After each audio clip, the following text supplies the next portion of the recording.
All right, so if we can, try to take our thinking back to Stephen A. Smith. Right. Yes. Killing Please. Christopher Mad Let's Dog stop Russo. thinking about yelling on top of each other and get back to Stephen A. Smith. Yes, Right. please. The show is much more easily digested when it's one voice at a time. That's Just true. remember that, kids. Okay, yesterday on First Take, the whole deal was Christopher Mad Dog Russo was on his Unleashed rant about the top fan bases. This isn't the best sports city. Yeah. This was top sports fan bases. Yes. And he had Cleveland at number 1. You can see Stephen A's reaction. I have reached out to my old friend and coworker. He knows I'm unhappy. I haven't heard from him. Yeah. It's not surprising that I haven't. Was Russo right? Who wants to start? I mean, first of all, Was he right? Yes, he is. Okay. Now, ultimately, you're making me give an answer. In reality, it's stupid. It's hard to debate with, there are good sports cities and there are bad sports cities. Certainly, Cleveland is amongst the best. I don't know how we necessarily determine number 1, but I will say this. As the only member of the panel that did not grow up in Ohio, all right, and I said this on Twitter yesterday. I have obviously grew up in New York, and people like to knock New York that are not from New York or whatever. I'm still prideful in being from New York. People ask me now, I say I'm a mutt. I'm a half Clevelander, half New Yorker. Right? I still love New York. There's things about it I don't like, but I still love it. Yeah, as everybody knows, I'm a Cubs fan. I spent a lot of time in Chicago. I think Chicago is a great city. I worked in Philly for a week. I've spent a lot of time there, a lot of time in Boston. A week? You must have great memories. Great memories of working a week in Boston. I obviously didn't get the job full time. Or I would have been, I was back to part-time work after that. You blew it, Philly. You screwed up.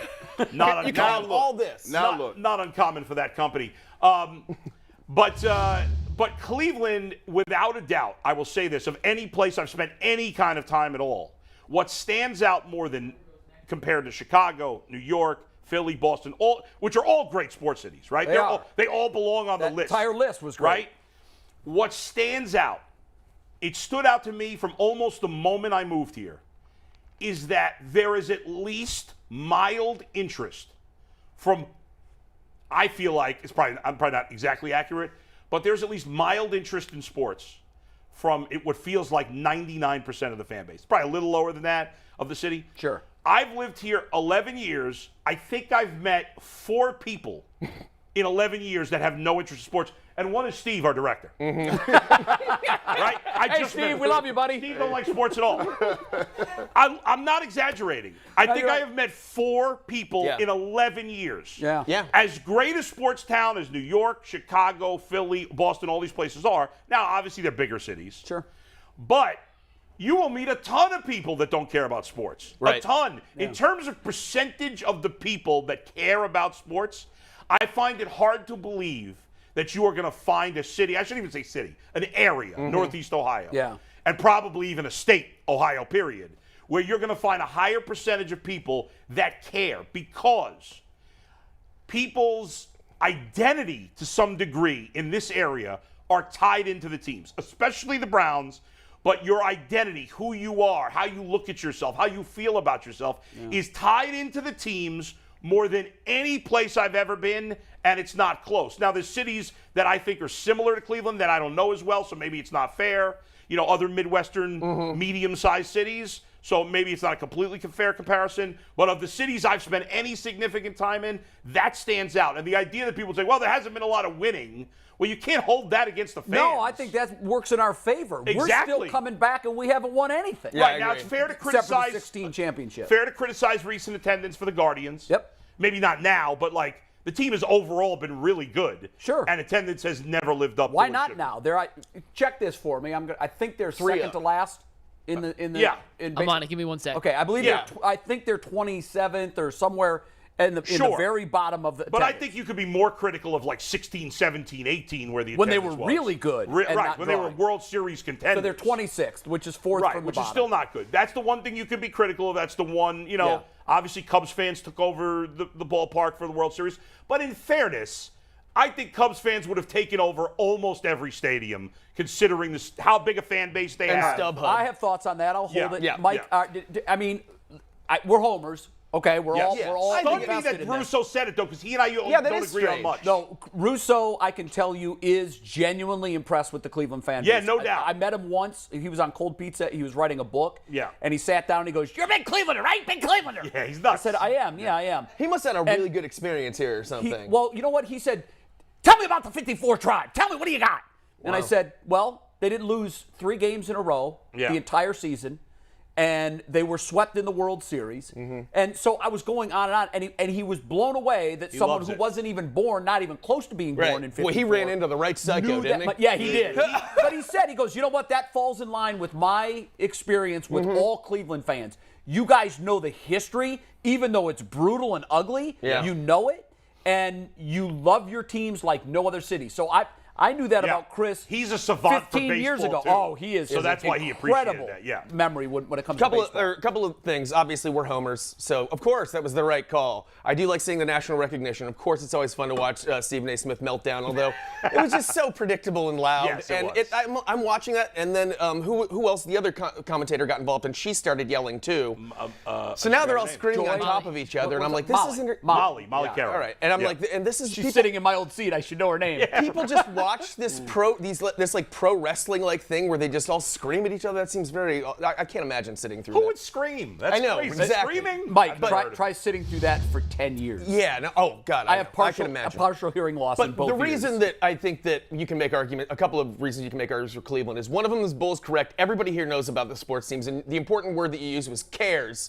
They all care because it doesn't necessarily mean they follow it. Doesn't mean they even care or like want them to win or anything. They have to hear about it from us, people who do care, because we're so locked in. That's right. How many poor partners, girlfriends, or boyfriends or whatever who are not big sports fans have to live and die through our happiness because we bring it home with us. Yes. You know, like some bad news from work, and we're just like, argh! So whether they want to or not, they have to be involved because of our engagement. The other thing is, I think Jay's right too, it's the losing that makes us such great fans. Because we've had such a history of losing, it makes us appreciate it when we win. And losing, you actually create more of a foundation and you bond more. Because it's like, I know it's a horrible, inappropriate comparison, but it's like going to war. You come back, only you can understand what each other went through. That's true. And that's how it feels as a sports fan at a much lesser level. Veterans, thank you guys. Get it. And ladies.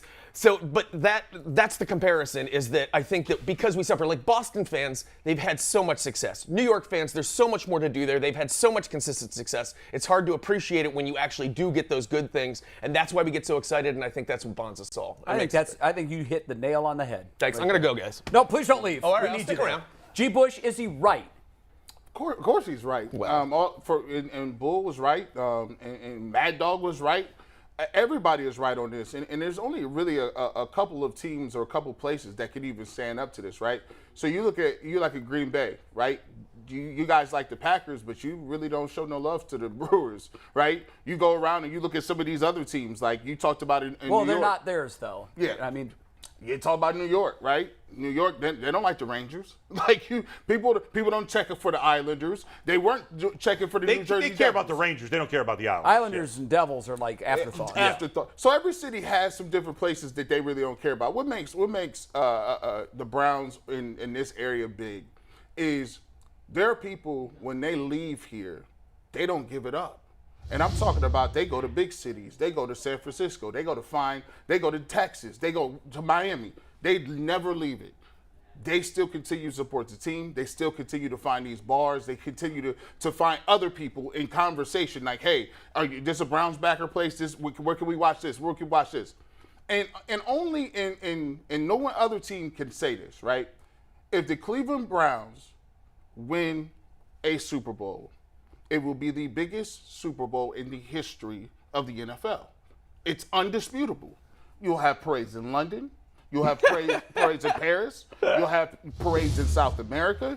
Like all over the globe. Parades? Parades. Everywhere. Whole parades. He's promising parades. Egyptian parades. You get a parade. You get a parade. No, think Will the about North it. Pole have a parade? Yes. No, we ain't going there. But when you look at how many, Lima just said what, 1.6? One was the He made up that number. He made up that number. Good move, I'm though. going to tell you up this. It's probably on Wikipedia now. Yeah, it is.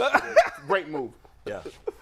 $4 million for the Browns. Wow, $4 million. He's calling it. National holiday. I don't know what's going to happen People out downtown. of It's school. going to be One more thing to his. nuts. Sorry. Well, it's going to be 12 degrees, though. Who cares? One Yeah, more but thing. it won't matter. I One more agree. thing to his point, and that was why, like, Cleveland fans just getting behind something like that. I'll never forget going to the, remember the Cleveland Gladiators arena football team? Oh, sure. They went to the Arena Bowl in like 2010 or something, something. 2011. Sold the place out. I was no there. one even knew. So was I. No one even knew. Like, most people were like, "What is this, soccer?" Yeah. Well, I don't even know what I'm at, but I know everybody, we're on board. We're going to win something, and everybody came they together. lost, of course. And they lost. But looking around at that place just packed, just being like, who? Everyone's still trying to figure out the rules during the Arena Bowl. We're like, so they get the ball back now? What is going on? No one probably could name 2 players on the No, you couldn't, but the place was packed because we were so excited to be winning something. Yeah. We don't know nothing about no UFC. Right. You went UFC 98. You watching that? No, I'm not watching that. Stipe's we got in it. Stipe in it. Oh, I'll watch it. I'll be there. Jessica Evil Eye. I'll get a T-shirt. All you got to do, Cleveland loves any their other t-shirts. any other place, right? There's no other place in the world. Tell me any other team, and we can debate it. How many people can actually say, if you are a player and you come out and say, I wanted to be in Cleveland, I needed to be in Cleveland. Oh, my God. Cleveland are the best fans. Yeah. This is the best fan base. I love Cleveland, and then you stay here, you are a god. Yes. And a couple other things on that note that just sparked me. Number one, there are a lot of former players that stay in Cleveland. It's not like this is a vacation destination for people that don't know the area. You know, if you're a former athlete, you probably have a lot of money. You could afford to live wherever you want. Right. The winter here sucks, as we all know, weather-wise. And yet a lot of players love it so much here that they stay. Yeah, That's a big thing. I think all cities have that. You know, you start raising your kids here. Yeah. And you don't want to uproot them. You like the area. You know, Joe Charbonneau, when he was here last week, said, you know, I asked, why are you still here all these years later? He had no ties to Cleveland other than playing here for 2 years. Yeah. Well, he started his family here and learned right off the bat it's a great place to raise a family. Yeah. It's affordable, and so he stuck around. Jay, one other thing real quick before ahead. you go. Another thing, when I worked in New York, okay, for 5 years in New York, I don't remember ever getting a call from somebody saying, oh, yeah, that player's from New York. Like, nobody even thought about that. You know, people don't even care about that. Now, I get it. New York's a lot more transient than Cleveland. Sure. Okay, fair.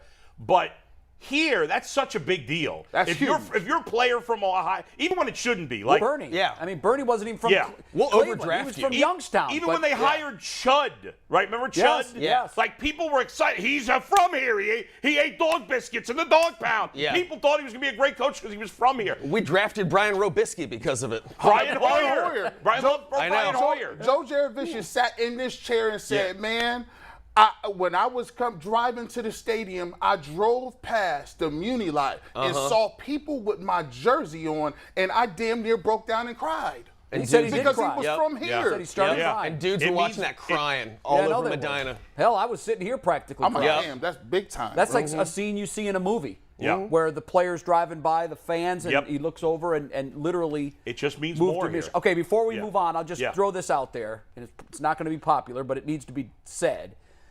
I'm one of them, of course. I do think that we are the best fans in the country. The only thing that for me is really disappointing was the takeover of Progressive Field for Game 7 of the 2006, because there we were. We were right there. That was our best chance to end that 50-plus year drought. And I get it. The Cubs fans were offering an entire year's season ticket fee for tickets to one game. Yeah. But I honestly was surprised and disappointed that so many fans sold those tickets because we had been waiting nearly as long. You have to take for that. You do have to look at this mathematically, though. For Yeah, a there's a moment. lot Let's more take- I know there's a lot more money and a lot more people. money, and that's a lot less impoverished area for people too. I understand. And there are some people. and I'm listen, not saying anybody's but broke who had season tickets. That's for my the Guardians. point. That's I know. my point. I was You're just right. gonna make that point. But there are plenty of middle class and lower middle class people where that could be. If you get the right jerk Cubs fan who just is just like, I'll pay $20,000 to see this finally happen. That's your kid's tuition for that next year. I'm just bringing it up because it is a blemish on our fans. It is, record. but I believe. And our attendance. Yes. Over the last. And MLB for letting great for their games. And MLB for letting that happen by letting outside ticket places sell tickets too. But I believe Cubs fans would have taken over any stadium, including Yankee Stadium. Maybe not to this degree.